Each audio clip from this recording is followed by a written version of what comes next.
नमस्कार दोस्तों, आपका स्वागत है आपके अपने चैनल स्टडी वाइंस ऑफिशियल पर। तो आज की इस वीडियो में हम भारतीय राष्ट्रीय आंदोलन का नेक्स्ट पार्ट उग्रवादी चरण के बारे में पढ़ेंगे।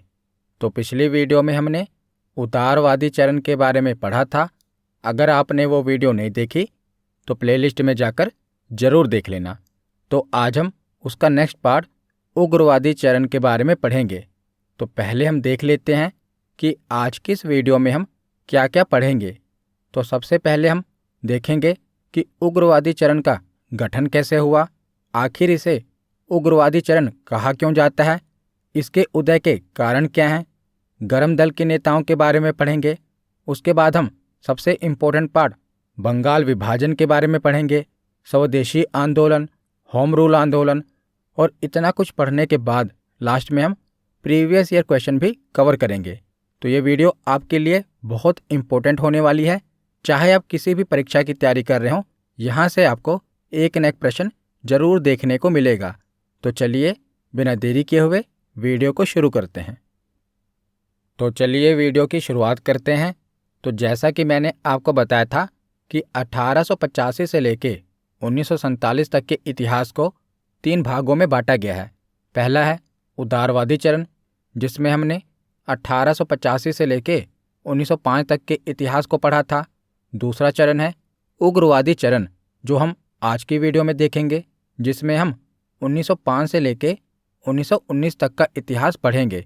और तीसरे पार्ट में हम गांधीवादी चरण 1919 से लेके 1947 तक के इतिहास को पढ़ेंगे। तो अब हम पढ़ते हैं उग्रवादी चरण के बारे में। तो आखिर उग्रवादी चरण का गठन कैसे हुआ। तो भारतीय राष्ट्रीय आंदोलन में उदारवादियों द्वारा किए जा रहे प्रार्थना, प्रतिवेदन और लंदन यात्रा से जब कुछ ठोस हासिल नहीं हुआ, तब भारतीय जनमानस में असंतोष की वृद्धि हुई। और भारतीय जनमानस में बढ़ते हुए इस असंतोष ने गर्मपंथी विचारधारा को जन्म दिया। तो पिछली वीडियो में जब हमने उदारवादियों के बारे में पढ़ा था, यानी कि नरमपंथी विचारधारा के बारे में पढ़ा था, तो वहाँ पर हमने देखा था कि उनको अंग्रेजों की पार्लियामेंट पर विश्वास था। उनका मानना था कि अगर हम अपनी बात संवैधानिक तरीके से ब्रिटिश पार्लियामेंट के आगे रखेंगे तो हमारी बातें जरूर मानी जाएंगी। परंतु हमने देखा कि उससे हमें कुछ ठोस हासिल नहीं हुआ, जिस कारण क्या हुआ, जनता में असंतोष बढ़ा और इसी असंतोष ने गर्मपंथी विचारधारा को जन्म दिया। तो 19वीं सदी के अंत में उदारवादी राजनीति की आलोचना होने लगी थी और इसी के साथ राजनीति में उग्रवादी चरण का उद्भव हुआ।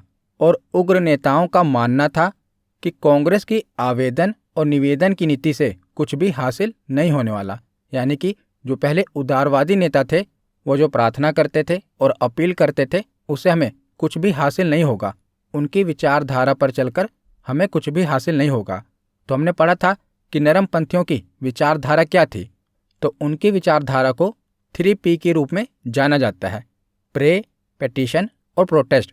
3P के रूप में उदारवादियों की यानी कि नरमपंथियों की विचारधारा को जाना जाता है, प्रे, पेटिशन और प्रोटेस्ट। प्रे यानी कि प्रार्थना, पेटिशन याचिका, प्रोटेस्ट विरोध। तो आगे अब हम देखते हैं कि उग्रवादी चरण यानी कि गर्मपंथी विचारधारा इसे क्यों कहा गया।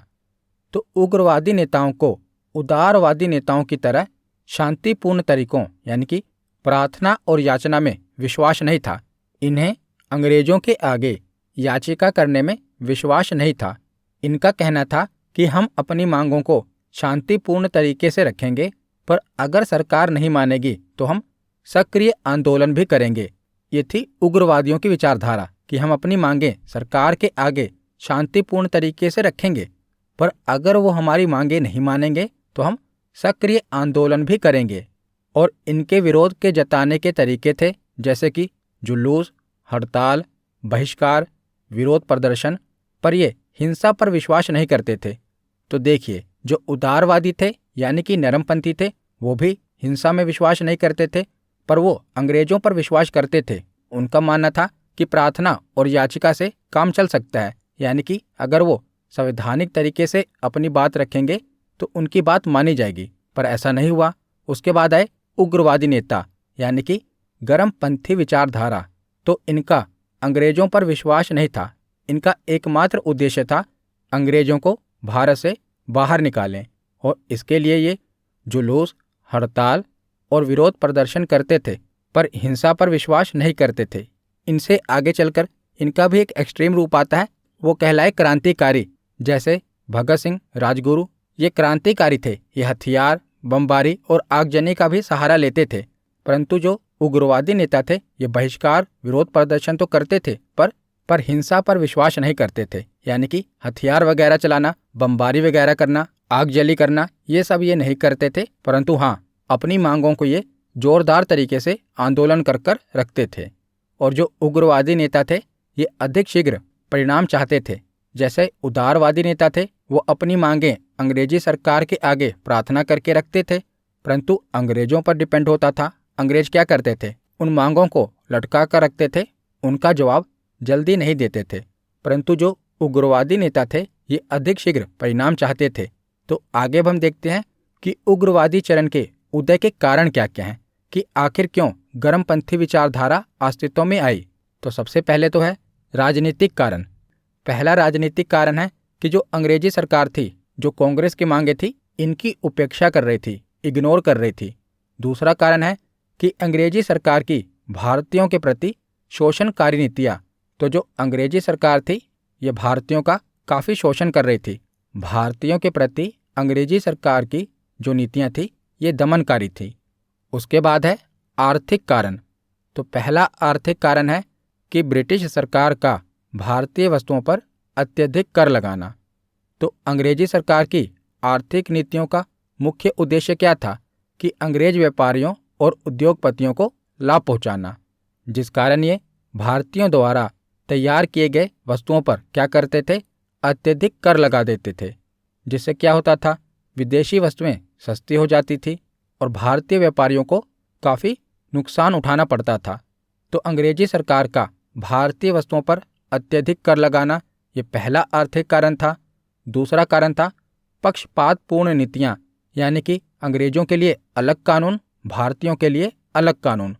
तीसरा था महामारी व अकाल का प्रकोप। उसके बाद है सामाजिक कारण। तो पहला सामाजिक कारण है कि भारतीयों के साथ अभद्र व्यवहार।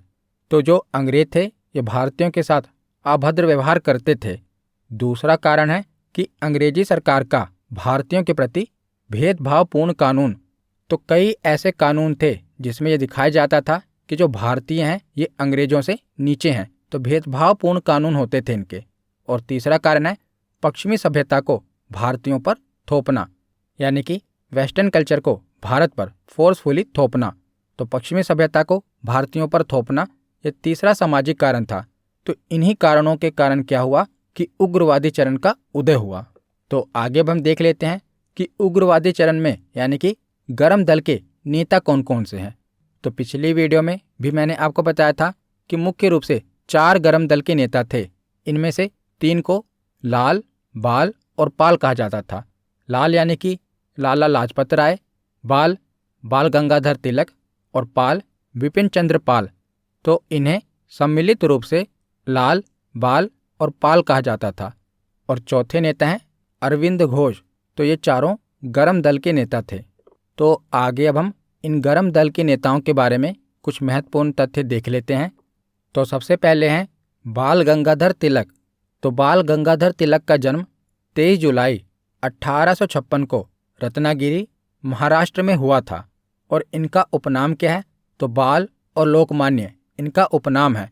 तो मैंने आपको बताया था ना कि जो गर्म दल के 3 नेता थे, उन्हें सम्मिलित रूप से लाल, बाल और पाल कहते हैं। तो उसमें से जो बाल हैं, वो बाल गंगाधर तिलक हैं, और इन्हें लोकमान्य बाल गंगाधर तिलक भी कहते हैं। तो इनके उपनाम है बाल और लोकमान्य। और इन्होंने 2 समाचार पत्रों, मराठी में केसरी और अंग्रेजी में मराठा का शुभारंभ किया था। तो याद रखिएगा, इन्होंने 2 समाचार पत्रों की शुरुआत की थी, मराठी में केसरी और अंग्रेजी में मराठा का शुभारंभ किया था। और इन्होंने 1893 ईस्वी में गणपति महोत्सव और 1895 ईस्वी में शिवाजी महोत्सव का भी आयोजन किया था। तो ये तो कई बार पूछा गया है कि गणपति महोत्सव का शुभारंभ सबसे पहले किसने किया था? तो बाल गंगाधर तिलक ने किया था। और इन्होंने the Arctic home of the Vedas और गीता रहस्य नामक पुस्तकों का लेखन भी किया है। और बाल गंगाधर तिलक ने कहा था कि स्वराज हमारा जन्मसिद्ध अधिकार है और हम इसे लेकर रहेंगे। ये बहुत ही इम्पोर्टेंट नारा है कि स्वराज हमारा जन्मसिद्ध अधिकार है और हम इसे लेकर रहेंगे। ये किसने दिया था? तो बाल गंगाधर तिलक ने ये नारा दिया था। उसके बाद देखते हैं अगले गर्म दल के नेता लाला लाजपत राय। तो लाला लाजपत राय का जन्म 28 जनवरी 1865 को पंजाब में हुआ था और इन्हें पंजाब केसरी और शेरे पंजाब भी कहा जाता है। तो एग्ज़ाम में पूछा गया है कि शेरे पंजाब किसे कहा जाता है? तो लाला लाजपत राय को। और इन्होंने लाहौर में एक साप्ताहिक समाचार पत्र पीपल निकाला था और इन्होंने लाहौर से पंजाबी नामक एक समाचार पत्र भी शुरू किया था। और इनके द्वारा लिखी गई कुछ पुस्तकें हैं, जैसे unhappy India, the political future of India, England's debt to India. तो इनके द्वारा ये कुछ लिखी गई प्रमुख पुस्तकें हैं जो आपको पता होनी चाहिए। और सन 1928 में इन्होंने साइमन कमीशन के विरुद्ध एक प्रदर्शन में हिस्सा लिया था, जिसके दौरान क्या हुआ था कि लाठीचार्ज में ये बुरी तरह से घायल हो गए थे। और अंततः 17 नवंबर 1928 को इनकी महान आत्मा ने पार्थिव देह त्याग दी। तो उस लाठीचार्ज के कारण क्या हुआ कि इनकी मृत्यु हो गई। उसके बाद अगले गर्म दल के नेता हैं विपिन चंद्र पाल। तो विपिन चंद्र पाल का जन्म 7 नवंबर 1858 को हबीबगंज में हुआ था। और विपिन चंद्र पाल पेशे से पत्रकार थे और स्वराज्य और स्वदेशी वस्तुओं के लिए भारतीयों के प्रयासों को एकजुट करने के लिए हमेशा अपनी कलम का सहारा लेते थे। और विपिन चंद्र पाल ने न्यू इंडिया साप्ताहिक शुरू किया था और एनी बेसेंट ने न्यू इंडिया दैनिक शुरू किया था। तो याद रखेगा 2 समाचार पत्र थे, एक था न्यू इंडिया साप्ताहिक जो वीकली आता था और एक था न्यू इंडिया दैनिक जो डेली आता था। तो जो साप्ताहिक अखबार था न्यू इंडिया, ये किसके द्वारा शुरू किया गया था? विपिन चंद्र पाल के द्वारा। तो ये अखबार भारत के लोगों में देशभक्ति की भावना फैलाने के लिए शुरू किया गया था। उसके बाद अगले गर्म दल के नेता हैं अरविंद घोष। तो अरविंद घोष, जिन्हें श्री अरबिंदो भी कहा जाता है, इनका जन्म कोलकाता में 15 अगस्त 1872 को हुआ था। और ये एक योगी, गुरु, कवि, भारतीय दार्शनिक और एक भारतीय स्वतंत्रता सेनानी थे। और अरविंद घोष अनुशीलन समिति के एक सदस्य थे जो ब्रिटिश शासन को समाप्त करने के लिए क्रांतिकारी हिंसा का समर्थन करते थे। और अरबिंदो को गिरफ्तार कर लिया गया था और 1908 में इनके ऊपर अलीमपुर बम कांड का मुकदमा चलाया गया था। और उसके बाद क्या होता है कि अंततः इन्हें मुक्त कर दिया गया, जिसके बाद इन्होंने सक्रिय राजनीति से संन्यास ले लिया और आध्यात्मिक पथ को चुनने के लिए ये पांडिचेरी चले गए।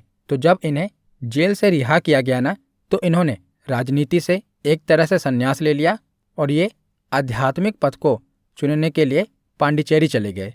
तो वहीं पर इन्होंने अरबिंदो आश्रम की स्थापना की। 1926 में इन्होंने पांडिचेरी में अरबिंदो आश्रम की स्थापना की।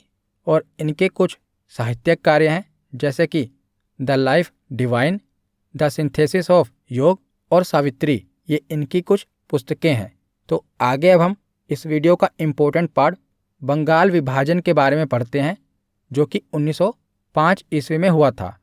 तो 1905 में बंगाल का विभाजन लॉर्ड कर्जन के द्वारा किया गया था और अंग्रेजी सरकार का कहना था कि बंगाल सूबा बहुत बड़ा है और इस कारण प्रशासकीय सुविधा के लिए विभाजन आवश्यक है। तो एक प्रकार से अंग्रेजों ने ये तर्क दिया था कि हम बंगाल का विभाजन इसलिए कर रहे हैं क्योंकि जो बंगाल है बहुत ही बड़ा क्षेत्र है और इसका विभाजन प्रशासकीय सुविधा के लिए आवश्यक है। परंतु ये एक प्रकार की इनकी चाल थी। वास्तविकता में कर्जन द्वारा बंगाल विभाजन का निर्णय भारतीय राष्ट्रीयवाद को कुचलने का प्रयास था और एक मुस्लिम बहुल प्रांत का सृजन करने के उद्देश्य से ही भारत के बंगाल को 2 भागों में बांट दिए जाने का निर्णय लिया गया था। तो जैसा कि आगे आप देखेंगे तो इसने जो बंगाल का विभाजन किया ना, तो इस हिसाब से किया कि एक तरफ मुस्लिम बहुलता थी और एक तरफ हिंदू आबादी ज़्यादा थी। तो इसने एक प्रकार से हिंदू मुस्लिम के बीच द्वेष भाव पैदा करने के लिए विभाजन किया था, ताकि वो एक ना हो सकें और मिलकर कोई भी आंदोलन अंग्रेजों के खिलाफ ना कर सकें। तो यह अंग्रेजों की फूट डालो और राज करो वाली नीति का ही एक अंग था। और पहले का जो बंगाल था ना, वो आज के पश्चिम बंगाल से काफ़ी बड़ा था। पहले का अगर मैं आपको बंगाल बताऊं तो देखिए, पहले के बंगाल में आज का पूरा पश्चिम बंगाल, बिहार, उड़ीसा, बांग्लादेश और असम का क्षेत्र भी ये पूरा पहले बंगाल में आता था। आज तो हम देख रहे हैं पश्चिम बंगाल, ये तो बहुत छोटा था। पश्चिम बंगाल, बिहार, बांग्लादेश, उड़ीसा और असम का क्षेत्र ये पूरा मिलाकर उस समय बंगाल होता था। तो अब हम डेट वाइज देख लेते हैं कि कैसे बंगाल का विभाजन हुआ। तो 3 दिसंबर 1903 को बंगाल के विभाजन का प्रस्ताव ब्रिटिश पार्लियामेंट में रखा गया। उसके बाद 19 जुलाई 1905 को जनता के सामने ये प्रस्ताव रखा गया। किसके द्वारा? लॉर्ड कर्जन के द्वारा। और 20 जुलाई 1905 को समाचार पत्रों में विभाजन की घोषणा प्रकाशित हो गई कि बंगाल का विभाजन किया जाएगा। बंगाल को 2 भागों में बांट दिया जाएगा, पूर्वी बंगाल और पश्चिमी बंगाल। उसके बाद 7 अगस्त 1905 ईस्वी को क्या होता है? इसका विरोध भारत में प्रारंभ हो जाता है, यानी कि भारत में इसके खिलाफ प्रदर्शन होने शुरू हो जाते हैं। परंतु इन प्रदर्शनों का अंग्रेजों के ऊपर कोई फर्क नहीं पड़ता और 16 अक्टूबर 1905 को बंगाल का विभाजन कर दिया जाता है। बहुत ही इंपॉर्टेंट डेट है 16 अक्टूबर 1905। तो 16 अक्टूबर 1905 को बंगाल को 2 भागों में बांट दिया गया, एक पूर्वी बंगाल और एक पश्चिमी बंगाल। आप देख रहे हैं ना, इस तरह बंगाल को 2 भागों में बांट दिया गया, पूर्वी बंगाल और पश्चिमी बंगाल। तो हमने पढ़ा कि बंगाल का विभाजन 1905 में हुआ और बंगाल को 2 भागों में बांटा गया, पश्चिम बंगाल और पूर्वी बंगाल।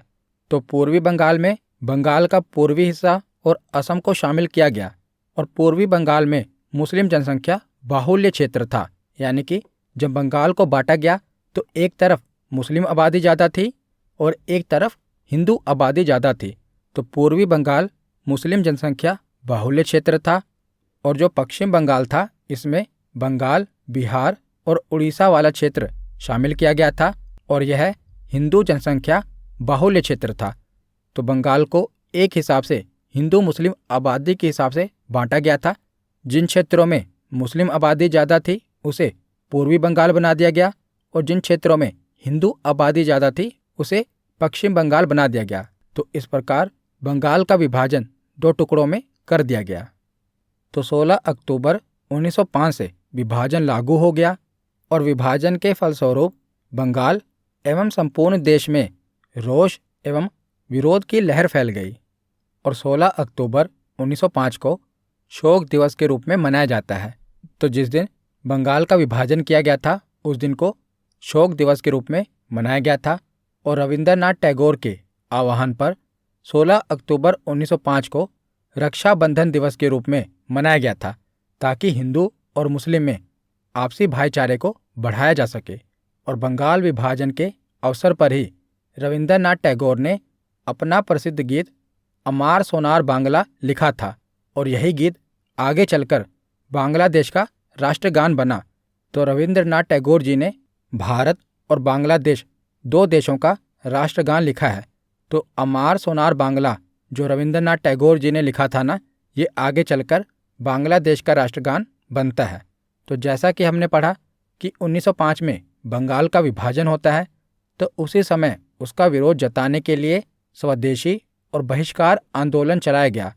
तो बंगाल विभाजन का विरोध करने के लिए यह एक जन आंदोलन था और बाद में यह आंदोलन देश के अन्य हिस्सों में फैल गया। तो पहले तो ये आंदोलन बंगाल में ही शुरू हुआ था, परंतु बाद में यह आंदोलन देश के दूसरे हिस्सों में भी फैल गया। तो स्वदेशी आंदोलन को आधिकारिक तौर पर 7 अगस्त 1905 को कलकत्ता टाउन हॉल में घोषित किया गया था और यह बंगाल राज्य में स्थित है। यहीं पर इसे घोषित किया गया कलकत्ता टाउन हॉल में। और स्वदेशी के कार्यक्रम के साथ ही बहिष्कार आंदोलन भी चलाया गया और इन आंदोलन में देश में उत्पादित वस्तुओं का उपयोग करना और अंग्रेजी माल का जलाना शामिल था। तो स्वदेशी आंदोलन मतलब स्वदेश को अपनाओ, बहिष्कार आंदोलन मतलब विदेशी माल का बहिष्कार करो। तो इस डायग्राम से देख लेते हैं। तो स्वदेशी आंदोलन कार्यक्रम क्या था? विदेशी वस्त्रों, वस्तुओं और अंग्रेजी शिक्षा का बहिष्कार करना। तो इसके द्वारा आर्थिक एवं राजनीतिक आत्मनिर्भरता का प्रयास किया गया था। तो स्वदेशी आंदोलन में ये बढ़ावा दिया गया कि स्वदेशी उद्योग को ही अपनाया जाए, जैसे कि कपड़ा, साबुन, माचिस, बैंक, चिकित्सा एवं रसायन को उस समय स्वदेशी उद्योग को ही अपनाने के लिए कहा गया, जिसके परिणाम स्वरूप क्या हुआ कि कारीगर एवं कृषकों को रोजगार मिला। पहले मैंने आपको बताया था ना कि अंग्रेजों ने भारतीय वस्तुओं पर अत्यधिक कर लगाया हुआ था, जिसके कारण क्या हुआ था, विदेशी वस्तुएं काफ़ी सस्ती थी। पर इस आंदोलन के कारण क्या हुआ कि विदेशी वस्तुओं का बहिष्कार किया गया और स्वदेशी वस्तुओं को अपनाने के लिए कहा गया, जिससे क्या हुआ कि भारतीय कारीगरों और किसानों को रोजगार मिला। तो ये आंदोलन चल ही रहा था कि 1906 में क्या होता है, मुस्लिम लीग की स्थापना हो जाती है। तो बंगाल विभाजन की घोषणा के पश्चात मुसलमानों का एक शिष्टमंडल, जिसमें 36 लोग शामिल थे, आगा खां के नेतृत्व में 1 अक्टूबर 1906 को वायसराय लॉर्ड मिंटो से जाकर मिलता है और इस शिष्टमंडल ने केंद्रीय, प्रांतीय व स्थायी निकायों में मुसलमानों के लिए एक अलग निर्वाचक मंडल की मांग की थी। और उसके बाद क्या होता है कि ढाका के नवाब सलीमुल्लाह के नेतृत्व में 30 दिसंबर 1906 को ढाका में आयोजित एक बैठक में मुस्लिम लीग की स्थापना की घोषणा कर दी गई और इसकी स्थापना 1906 में आगा खान, ढाका के नवाब सलीमुल्लाह और नवाब मोहसिन उल मुल्क के नेतृत्व में हुई थी। तो याद रखिएगा, मोहम्मद अली जिन्ना ने मुस्लिम लीग की स्थापना नहीं की थी, पर आगे चलकर 1913 ईस्वी में मोहम्मद अली जिन्ना मुस्लिम लीग में शामिल हो जाता है। पर याद रखिएगा कि मोहम्मद अली जिन्ना ने मुस्लिम लीग की स्थापना नहीं की थी। हाँ, आगे चलकर 1913 ईस्वी में मोहम्मद अली जिन्ना मुस्लिम लीग में शामिल हो जाता है। तो 1906 में मुस्लिम लीग की स्थापना होती है और 1907 में क्या होता है कि कांग्रेस के सूरत अधिवेशन में कांग्रेस का विभाजन हो जाता है। तो कांग्रेस का विभाजन गरम दल और नरम दल में हो जाता है। तो कांग्रेस अधिवेशन पर मैंने अभी वीडियो बनाई थी, उसमें मैंने जितने भी महत्वपूर्ण अधिवेशन हैं सभी कवर किए हैं। आप उस वीडियो को, अगर आपने वो वीडियो नहीं देखी तो मॉडर्न हिस्ट्री की प्लेलिस्ट में जाकर देख लेना। तो 1907 में क्या होता है कि कांग्रेस का विभाजन नरम दल और गरम दल में हो जाता है। और उसके बाद 1911 में क्या होता है, तो आखिर 1911 में बंगाल का विभाजन रद्द कर दिया जाता है। तो लॉर्ड होर्डिंग ने इसे रद्द कर दिया। तो बंगाल के विभाजन के बाद स्वदेशी और बहिष्कार आंदोलन शुरू हुआ था, जिसके कारण क्या हुआ कि किंग जॉर्ज पंचम की यात्रा के दौरान लॉर्ड होर्डिंग ने बंगाल के पुनर्मिलन की घोषणा की। तो 1905 में बंगाल का विभाजन हुआ था और 1911 में बंगाल के विभाजन को रद्द कर दिया जाता है। तो 1905 में जब बंगाल का विभाजन हुआ था, उस समय वायसराय कौन था, तो लॉर्ड कर्जन था।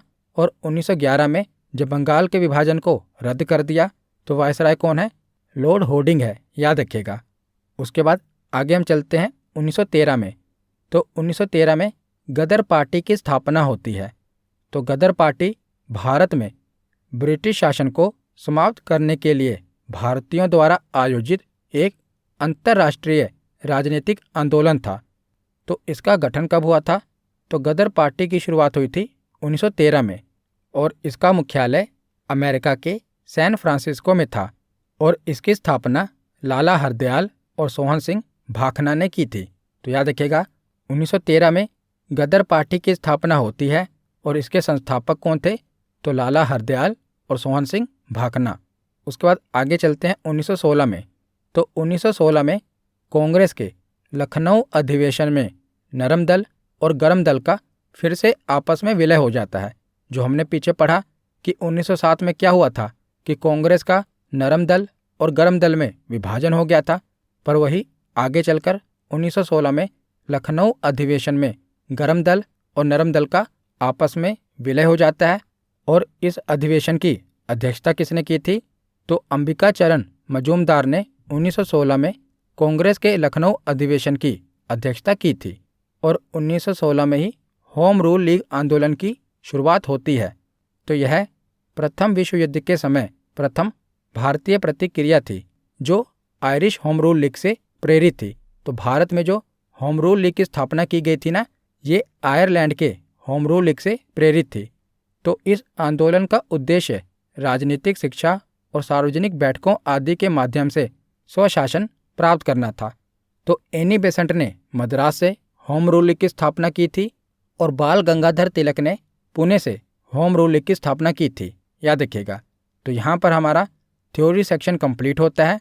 अब हम प्रीवियस ईयर क्वेश्चन देखते हैं। तो पहला प्रश्न है कि भारतीय राष्ट्रीय आंदोलन के 1905 से लेकर 1919 की अवधि को क्या कहा गया? तो इसे उग्रवादी चरण कहा गया। तो इसका सही जवाब है ऑप्शन बी। अगला प्रश्न है कि लॉर्ड कर्जन के शासनकाल का सबसे मूर्खतापूर्ण कार्य जिसने उग्र राष्ट्रीयता को जन्म दिया था वो क्या था? तो लॉर्ड कर्जन का सबसे मूर्खतापूर्ण कार्य था कि उसने 1905 में बंगाल का विभाजन कर दिया था। तो इसका सही जवाब है ऑप्शन डी, 1905 में बंगाल का विभाजन।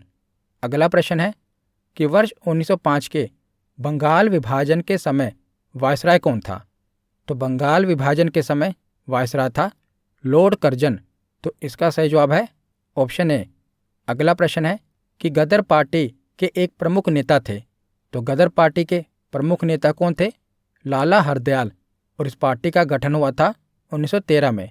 तो इसका सही जवाब है ऑप्शन बी, लाला हरदयाल। अगला प्रश्न है कि स्वराज मेरा जन्मसिद्ध अधिकार है और उसे मैं लेकर रहूँगा, ये नारा किसने दिया था? तो ये किसने कहा था? तो बाल गंगाधर तिलक ने। तो इसका सही जवाब है ऑप्शन डी। अगला प्रश्न है कि निम्नलिखित में से कौन पहले एक क्रांतिकारी थे जो बाद में चलकर एक योगी और दार्शनिक बन गए? तो इसका सही जवाब है अरविंद घोष। जब इन्हें जेल से रिहा किया गया था ना, तो जेल से रिहा होने के बाद ये योगी और दार्शनिक बन गए थे। तो इसका सही जवाब है ऑप्शन डी, अरविंद घोष। अगला प्रश्न है कि भारत में मुस्लिम लीग की स्थापना किस वर्ष हुई थी? तो भारत में मुस्लिम लीग की स्थापना 1906 में हुई थी। तो इसका सही जवाब है ऑप्शन सी।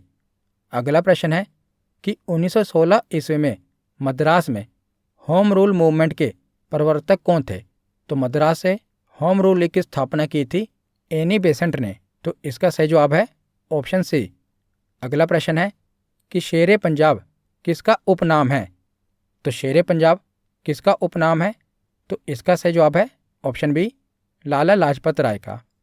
अगला प्रश्न है कि भारतीय राष्ट्रीय कांग्रेस का प्रथम विभाजन कब हुआ था? तो कांग्रेस का प्रथम विभाजन हुआ था 1907 ईस्वी में। तो इसका सही जवाब है ऑप्शन सी। अगला प्रश्न है कि महाराष्ट्र में गणपति उत्सव आरंभ करने का श्रेय किसको प्राप्त है? तो महाराष्ट्र में गणपति उत्सव आरंभ करने का श्रेय जाता है बाल गंगाधर तिलक को। तो इसका सही जवाब है ऑप्शन बी। तो आज का आखिरी प्रश्न है कि बंगाल 1905 में विभाजित हुआ, जिसके विरोध के फलस्वरूप यह पुनः एकीकृत कब हुआ? यानी कि बंगाल के विभाजन को रद्द कब किया गया? तो इसका सही जवाब है ऑप्शन सी, 1911 ईस्वी में। 1905 में बंगाल का विभाजन हुआ था और 1911 में इसके विभाजन को रद्द कर दिया गया। तो आज की ये वीडियो यहीं पर ख़त्म होती है। कैसी लगी ये वीडियो कमेंट सेक्शन में ज़रूर बताना। धन्यवाद।